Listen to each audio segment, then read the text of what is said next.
Bonsoir à tous, bienvenue à la une de ce journal. Litige foncier entre les populations de Bikelerai et la Poste SA. Le ministre de la Communication porte un message d'assurance aux habitants d'Eguerpi qui, eux, attendent des indemnisations. Sénégal, affaire Ousmane Sonko, le principal opposant du président sénégalais Macky Sall, sorti de sa voiture et ramené chez lui en fourgon blindé par la police. Les raisons dans ce journal. Sport, finale de poids lourd de boxe arabe, Ayoub Greia remet en jeu son titre de champion du monde. Il sera opposé à l'Italien Matteo Costa. Vous le verrez dans ce journal. Société en ouverture, le ministre de la Communication, Rodrigue Mbumba Bissau, s'est rendu ce matin au quartier Bikelerai. C'est dans le 3e arrondissement de la commune d'Ntoum. Objectif, rencontrer les populations suite au litige foncier qui les oppose à la Poste SA. Plus de détails avec Jessica Anjoua. Dès son arrivée sur les lieux, après la visite du site, le ministre de la Communication, Rodrigue Mbumba Bissau, a interdit toute prise d'image de la presse privée. Pour lui, la rencontre avec la population de Bikelerai était dans le but de prêter l'oreille à l'affaire du litige qui les oppose à la Poste SA. Nous sommes optimistes. Le ministre de la Communication est nouveau et il a dit qu'une commission sera formée et nous travaillerons. Nous verrons ce que ça va donner. On verra s'il intègre. Qu'on ne vienne plus vraiment nous harceler par ici parce que dans les 159 hectares de titre foncier de la Poste, ce n'est que cette zone qui est beaucoup harcelée. Alors que la zone est suffisamment vaste et donc nous prions aussi qu'on nous garantisse vraiment une paix. Face au mutisme des responsables de la Poste SA, malgré l'envoi des correspondances, d'autres stratégies ont été mises sur pied. Au cours des échanges, les populations ont été rassurées grâce aux conseils et aux recommandations données par le membre du gouvernement. C'est un sentiment de satisfaction. Le ministre a bien voulu nous rendre visite et il a rassuré toutes les populations impactées par le titre foncier de la Poste de ce que la sérénité doit revenir. Parce qu'il ne s'agit pas de plusieurs types de Gabonais, il s'agit d'un même peuple et que le chef de l'État a besoin de la cohésion sociale. Et c'est ce que nous avons retenu du ministre de la Communication et nous voulons par ce canal remercier le ministre de cette volonté parce que les populations attendaient effectivement cette visite. Parce qu'ils ont tenté avec les ministres précédents, ils ne sont jamais venus, mais lui, il a pris le courage de venir rencontrer ces populations, les rassurer et nous restons satisfaits. Au sortir de la rencontre, le ministre de la Communication s'est dit prêt à aller jusqu'au bout de cette affaire. Ni la Poste SA, ni les habitants, personne ne sera laissé pour compte. La population de Bikelerai attend avec impatience.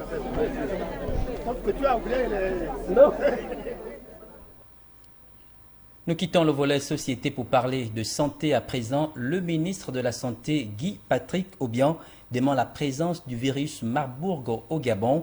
Selon une information du site du ministère Facebook, les autorités sanitaires mettent tout en œuvre pour éviter l'immigration de ce virus au Gabon. Les détails dans cet élément signé Chimenido. Le 13 février dernier, les autorités de Guinée équatoriale ont confirmé une flambée du virus Marburg dans l'est du pays. Moins de 24 heures plus tard, l'Organisation mondiale de la santé convoquait une réunion d'urgence sur la question. Appartenant à la même famille que le virus Ebola, le virus Marburg est responsable de graves fièvres hémorragiques chez l'être humain. L'alerte a été donnée dès le 7 février dans le district de la province de Kientem, dans l'est de la Guinée équatoriale. Cette partie du pays est frontalière avec le Cameroun au nord et le Gabon à l'est. Le Premier ministre Alain-Claude Bilibindé a aussitôt instruit le ministre de la Santé de se rendre sur les lieux afin de travailler avec les équipes locales pour renforcer le dispositif sanitaire, notamment dans la province de Wellington, organiser des sensibilisations à l'endroit des communautés sur la consommation des animaux décédés et sur les mesures d'hygiène. Des mesures aussitôt mises en œuvre par le docteur Guy Patrick Obiang, ministre de la Santé, accompagné du représentant résident de l'OMS au Gabon, Dr Bakayoko, dans les zones frontalières des départements de Meyokie et de Mebo. Depuis quelques jours, Une rumeur fait état d'un cas de fièvre Ebola hospitalisé dans une structure sanitaire de Libreville. Ce cas viendrait du Wellington et aurait rallié la capitale par le canal d'un transport en commun. Une rumeur démentie par le ministre de la Santé à travers ce communiqué de presse. Si pour l'heure aucun cas n'est signalé au Gabon, en Guinée équatoriale, on enregistre des pertes en vies humaines et près de 20 cas suspects. Le Gabon va abriter du 1er au 2 mars prochain le One Forest Summit, une grande messe qui aura pour objectif de fédérer les hommes d'État, la société civile et le peuple autochtone sur les problèmes environnementaux de l'heure. Des précisions dans ce reportage d'Alexandre Mbamdou. Dès le 1er mars 2023, le Gabon va abriter le One Forest Summit. Ce sommet aura pour vocation de faire progresser l'ambition collective en matière de préservation et de gestion durable des forêts tropicales. Lors de la COP27 à Sharm el-Sheikh, le président Emmanuel Macron et Ali Bongo Ondimba ont annoncé que Libreville abritera les 1er et 2 mars 2023 une grande messe environnementale. S'appuyant sur l'expérience des précédents sommets, le One Planet Summit réunira les chefs d'État et de gouvernement des dirigeants d'organisations internationales, des institutions financières, des représentants du secteur privé, des ONG internationales, des institutions financières, des centres de recherche, des populations autochtones et la société civile. Le One Forest Summit se donne plusieurs objectifs, à savoir la promotion des chaînes de valeur durables dans le secteur forestier, le développement des ressources financières innovantes, notamment en exploitant les solutions de conservation de la biodiversité fondées sur le marché. Le premier jour du sommet réunira des membres du gouvernement, de la société civile ainsi que les experts afin d'avancer sur l'ambition portée par 3 axes principaux axés sur le One Forest Summit. La seconde journée sera consacrée à la séquence de haut niveau du One Forest Summit, qui réunissant ainsi les chefs d'État et de gouvernement sur le bassin du Congo et des défis communs rencontrés par les bassins forestiers tropicaux, africains, amazoniens et asiatiques. Le choix du Gabon pour abriter ce sommet répond à un souci stratégique. Le Gabon est un pays couvert à 80% par la forêt. Il est en première ligne pour lutter contre le réchauffement climatique et protéger la biodiversité. Vie des partis sensibilisés sur l'importance de s'inscrire sur les listes électorales et de voter, c'est l'essentiel du message du parti Les Démocrates à ses cellules de base depuis quelques jours. Dans la foulée, le bureau directoire procède également à l'installation des coordinations. Estelle Amvan. Engagé pour l'alternance démocratique à tout prix, le parti de l'opposition Les Démocrates entend se restructurer en investissant le terrain. Dans le 2e arrondissement de la commune de Libreville, le mot d'ordre de conquête a été transmis à la coordination nouvellement installée.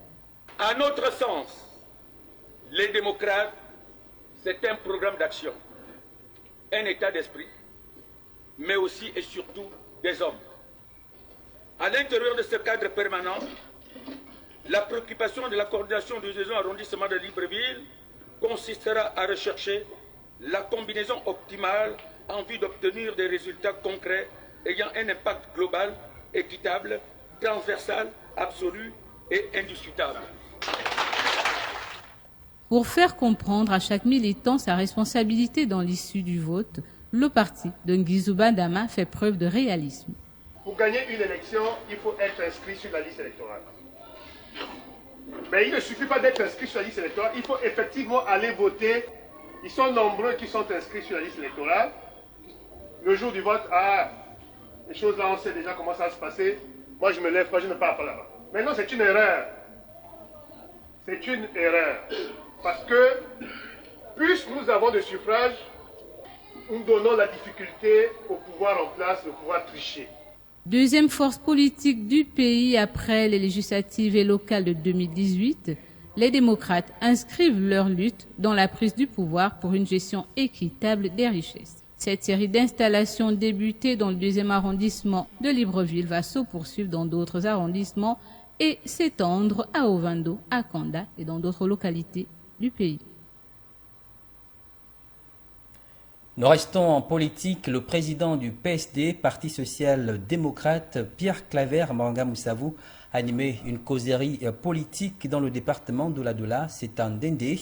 Le leader du parti est revenu sur l'importance de son projet politique, la provincialisation. Le point avec Maya Meza.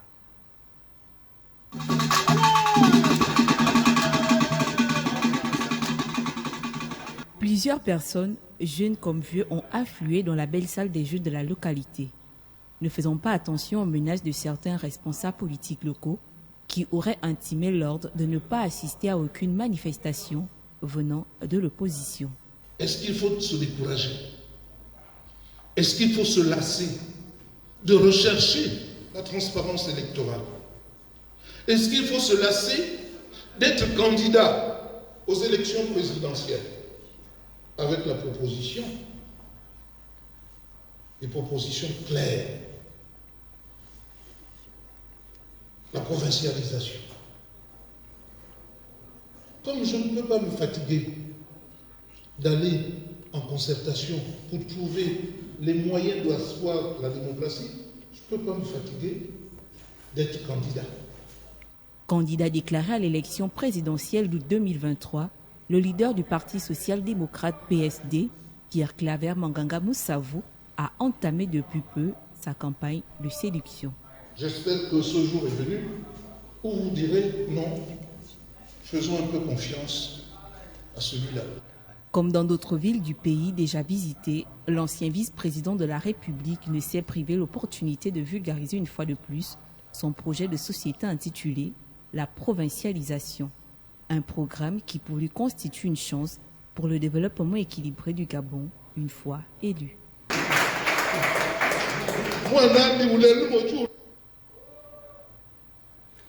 À l'international, tout d'abord en Afrique du Sud, pour parler de cette manœuvre militaire, un exercice conjoint entre la Russie, la Chine et l'Afrique du Sud, lancé ce matin à Durban, une initiative qui soulève beaucoup de contestations, aussi bien du côté pro-occidental que pro-russe. Le récit est signé Ralph Lenyongo. Ces entraînements conjoints surviennent peu après la visite en janvier dernier à Pretoria du ministre russe des Affaires étrangères Sergei Lavrov, donnant le coup d'envoi d'une année riche en coopération entre les deux pays. Selon la ministre des Affaires étrangères sud-africaine Naledi Pandor, il s'agit d'un exercice de plus mené avec des forces alliées, comme le pays l'a déjà fait récemment avec les États-Unis ou encore la France. Elle a déclaré que tous les pays organisent des exercices militaires avec leurs amis, donc il ne devrait pas avoir de pression sur une nation pour l'obliger à n'en faire qu'avec certains partenaires. Cela fait partie du déroulement normal des relations entre États. Ces manœuvres avec la Chine et la Russie sont prévues depuis longtemps, mais elles tombent très mal à l'approche du 24 février, date qui marque le début de la guerre en Ukraine. Pour l'Alliance démocratique, le principal parti de l'opposition, le gouvernement aurait dû annuler ces exercices qui sont, selon les dires de Cobus Marais, porte-parole du dit parti, insensés et irresponsables. Pour lui, l'Afrique du Sud joue le rôle de l'idiot utile dans cet exercice évident de propagande russe vis-à-vis des forces occidentales et pourrait facilement être considéré comme complice de ces crimes de guerre face à l'Ukraine. Principale puissance industrielle du continent, l'Afrique du Sud avait refusé l'appel des pays occidentaux à condamner l'invasion russe de l'Ukraine et annonçait déjà lors de la visite de Joseph Borrell, chef de la diplomatie européenne, qu'elle aurait au mois de février des exercices maritimes conjoints avec la Russie et la Chine. Pour le représentant de l'Union européenne, ces exercices ne sont pas la meilleure chose. Il a ajouté que tous les pays peuvent conduire leur propre politique étrangère, mais la coïncidence entre le début de la guerre et ces exercices militaires n'est pas pour nous la meilleure chose. Le partenariat stratégique avec Pretoria suit une trajectoire positive malgré certaines choses irritantes, a ajouté le chef de la diplomatie européenne. L'Union européenne ne demande pas à l'Afrique de choisir son camp, mais demande à Pretoria d'utiliser ses bonnes relations avec Moscou pour convaincre la Russie de mettre un terme à la guerre. Au Sénégal, le chef de file de l'opposition sénégalaise Ousmane Sonko a été sorti de force de son véhicule par les forces de sécurité hier jeudi à Dakar. Il a été interpellé alors qu'il revenait du tribunal où son procès a été reporté. C'est une nouvelle confrontation tendue entre l'opposant et le pouvoir à un an de présidentielle. Sidel Animan pour le récit.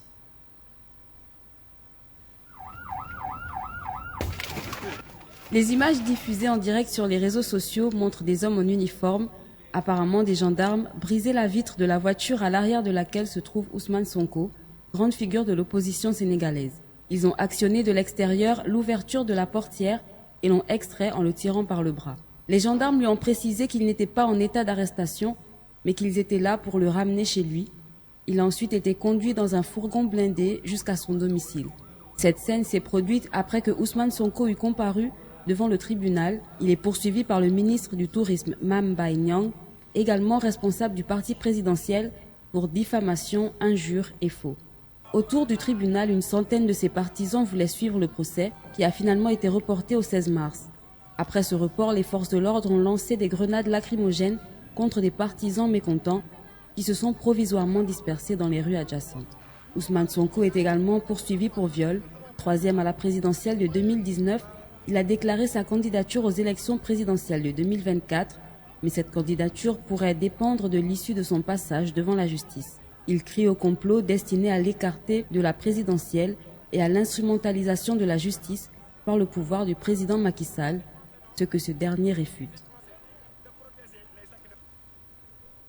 Cap à présent au Mali, les autorités maliennes ont commencé cette semaine à faire respecter l'interdiction de la chicha, procédant à des dizaines d'interpellations dans les clubs de la capitale.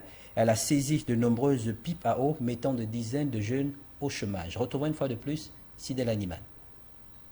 Sur les réseaux sociaux, l'Office central des stupéfiants a publié de nombreuses photos d'opérations annonçant des dizaines d'arrestations et des saisies de lots de matériel important. Les autorités maliennes avaient provoqué la surprise en août 2022 en annonçant l'interdiction de la chicha, mais la junte ne s'était pas spécialement signalée jusqu'alors par de tels actes de prohibition. Les bars où de jeunes hommes, en majorité, fumaient la chicha ont fleuri ces dernières années à Bamako, capitale relativement préservée de la violence et la propagation djihadiste qui afflige le Mali depuis plus de 10 ans. Les autorités avaient donné 6 mois aux bars pour fermer. Un décret signé par 6 ministères prévenait que les consommateurs encourent de 1 à 10 jours de prison et une amende de 300 à 10 000 francs. Certains déplorent néanmoins l'emploi que cette activité économique créait. Ces jeunes qui occupent énormément de ventes libres dans tous les quartiers de Bamako, ils vont occuper quel emploi dans l'avenir? Il y a un minimum 1000 personnes qui seront sans emploi. Et comment ces gens, il y a des gens qui vivent, ils ont des familles qui nourrissent. Et ils vont occuper quel poste? Ils seront remplacés par quoi? C'est la question. Le Mali est un pays dans son immense majorité musulman et les interprétations de l'islam ne sont généralement pas favorables à la chicha ou à la cigarette. Mais c'est aussi un pays laïque qui tolère l'alcool par exemple, même si la consommation en est limitée à certains lieux publics. Parlant de boxe à présent en sport, un gala de boxe arabe va se dérouler le 4 mars prochain en Italie. Un combat qui va opposer le double champion en titre de la discipline, le Tunisien Ayoub Gredia, face au féroce Matteo Costa italien. Ce combat verra la participation de notre compatriote Eric Ella Bekale en qualité de vice-président de la Fédération internationale de boxe arabe. Djermin Goma. Le 4 mars prochain, la ville de Milan va vibrer au rythme de la boxe arabe.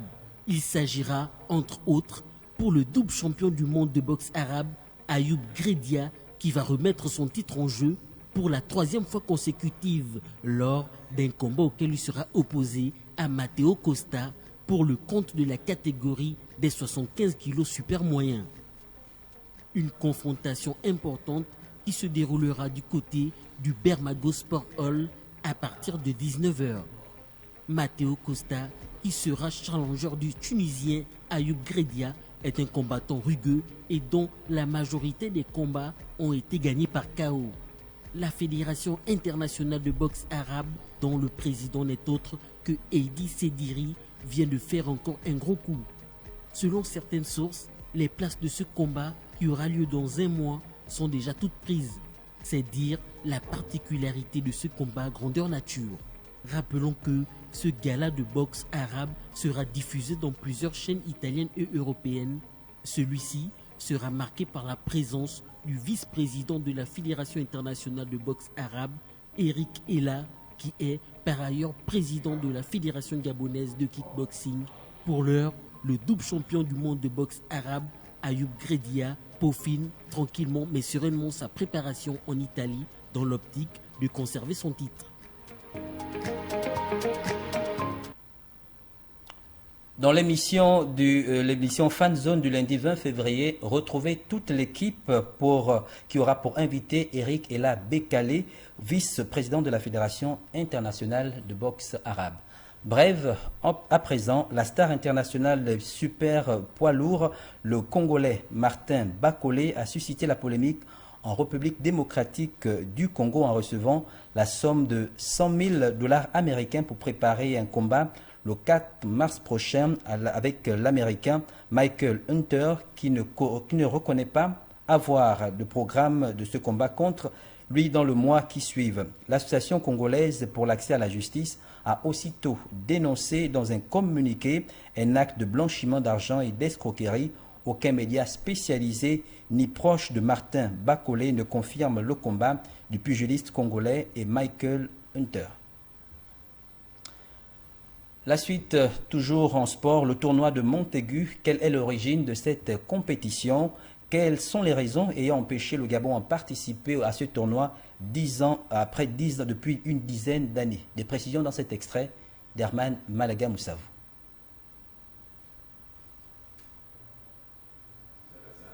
Alors, le tournoi de Montaigu est une compétition de football dont la périodicité est annuelle. C'est une compétition qui a été lancée depuis 1973 par un Néerlandais décédé en 2018, André van den Brick, j'espère que je prononce bien le nom, qui était lui-même à la tête du FC Montaigu. Alors cette compétition réunit depuis 1973 non seulement des sélections nationales, mais également des clubs qui prennent part à cette compétition qui est également appelée Mondial des Minimes. Donc pour cette 50e édition, le Gabon a été invité à prendre part à ce tournoi qui va se dérouler du 2 au 10 avril prochain du côté de la France. Et il faut dire qu'au niveau de l'organisation du tournoi, ce sont des matchs qui se jouent en phase de poule. C'est 3 matchs en phase de poule. Après, si vous sortez des poules, vous avez droit à des matchs à qualification directe.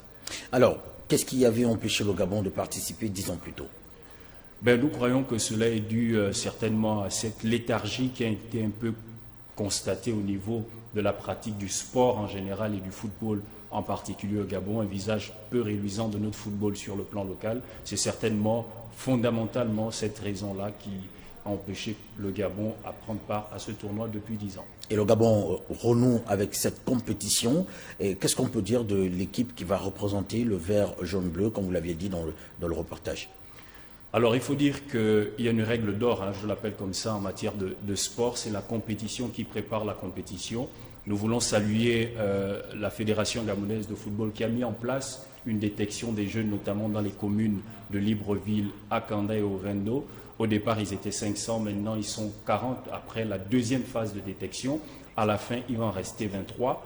On se dit que ce cycle est peut-être court pour préparer une équipe à prendre part à une telle compétition qui a d'ailleurs révélé de grands noms du football mondial, Cristiano Ronaldo, Karim Benzema, Kylian Mbappé, Pavel Nedved et bien d'autres. Donc nous espérons que le staff de Gamanda aura le temps, la possibilité de vraiment préparer ces garçons qui soient capables de représenter valablement le Gabon lors de ce tournoi. Alors, quels sont les enjeux pour la participation gabonaise à cette 50e édition? Déjà ramener le football gabonais au niveau de ces petites catégories sur la scène internationale. Et il faut dire que Montaigu est une plateforme qui permet de vendre l'image du football de votre pays, mais également les garçons qui prennent part. Donc c'est une opportunité pour ces garçons de se faire vendre parce que pour revenir à la sélection nationale, on l'a dit dans le reportage, Montaigu a permis de révéler beaucoup de talents gabonais à l'instar de Shiva Stardo, Marcolino, je pense Eric Moulungi et bien d'autres. Alors, vous aviez dit dans votre reportage que nous avions suivi que les Panthères qui vont participer à ce tournoi vont rentrer en mise au vert dans quelques jours. Est-ce que le timing qui est prévu permettra une bonne préparation pour cette équipe? C'est justement là nos inquiétudes. On pense quand même que le timing est assez juste parce que les garçons vont rentrer en casernement le 20 du côté du centre technique de Bikele pour un départ du côté de la France pour prendre part au tournoi de Montaigu entre le 31 et le 1er mars et pour démarrer ce tournoi face, je crois, à l'équipe de la République tchèque parce qu'en phase de poule, le Gabon sera opposé à la République tchèque, ensuite au Portugal et pour finir cette phase de poule au Japon.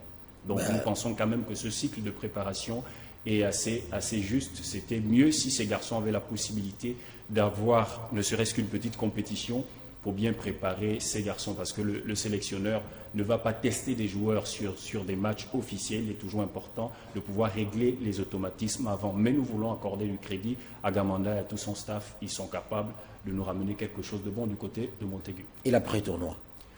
C'est là tout le problème, parce que nous avons constaté qu'au Gabon, il y a souvent ce problème de suivi. Vous voyez, au niveau des petites catégories en sélection, ce qui fait la force aujourd'hui et le fait que le Sénégal, des pays comme le Sénégal et les pays d'Afrique du Nord soient sur le toit de l'Afrique et même le Maroc, c'est parce que depuis les petites catégories, il y a un suivi. Et vous allez constater, même au-delà des frontières de l'Afrique, que ces garçons qui jouent en U16, lorsqu'ils sont bien suivis, se retrouvent souvent en sélection nationale, ce qui facilite le travail et même au niveau du staff, parce que c'est des joueurs que vous connaissez. Les garçons arrivent à se trouver sur le terrain les yeux fermés parce qu'ils ont l'habitude de travailler ensemble. On souhaite que pour cette sélection qui va être mise en place U7, que la Fédération gabonaise de football, que le staff technique, que les autorités de tutelle au niveau du sport mettent les moyens afin que ces garçons soient suivis pour que, comme on le disait dans le reportage, ils puissent servir à pouvoir approvisionner la sélection nationale A dans les toutes prochaines années. Nous restons en sport pour parler cette fois-ci du basketball. La Fédération gabonaise de cette discipline sportive a organisé hier la deuxième journée de présélection de joueurs qui devraient composer l'équipe nationale féminine et masculine. C'était du côté du lycée national Léomba. Herman Malaga Moussavo pour les précisions. La redynamisation du basketball gabonais par la mise en place des équipes nationales masculines et féminines. Défi majeur de la Fédération gabonaise de basketball. Volonté clairement exprimée par cette deuxième journée de présélection des joueurs, devant constituer ses effectifs, du côté du parquet du lycée national Léomba. Le directeur technique décline les objectifs fixés. Bien, la présélection des équipes nationales, c'est pour préparer les deux compétitions de Yaoundé, l'afro-basket au niveau féminin et l'afro-can au niveau masculin. Le coach de l'équipe nationale des Panthères du Gabon basketball version masculine revient sur l'essentiel des critères de sélection. Les critères, c'est qu'il faut d'abord avoir fait une bonne saison l'année passée pour être présélectionné et ensuite avoir des bons stats, c'est-à-dire les points, les rebonds, tout ce qu'on veut, comme vous connaissez le basket. Et après, le reste, c'est la direction technique qui décide. Le coach de l'équipe féminine, quant à lui, apprécie la qualité de son groupe ainsi que son état d'esprit. Un sentiment de satisfaction. J'ai un jeune groupe, donc c'est un groupe qu'il faut garder. Il faut continuer à travailler avec ce groupe. Espérer dans 2-3 ans, voire 4 ans, avoir un groupe assez compétitif au niveau de la sous-région. Sinon, c'est très plaisant de travailler avec ce groupe. Au-delà des basketteurs de l'estuaire, ceux de l'intérieur du pays sont également concernés par ces présélections, ainsi que ceux évoluant à l'extérieur du Gabon. Un processus qui semble bien huilé pour à terme arriver à mettre en place des équipes nationales compétitives capables de représenter valablement le Gabon au Cameroun du 19 au 25 mars prochain lors des compétitions afro-basket au niveau féminin et afro-can au niveau masculin.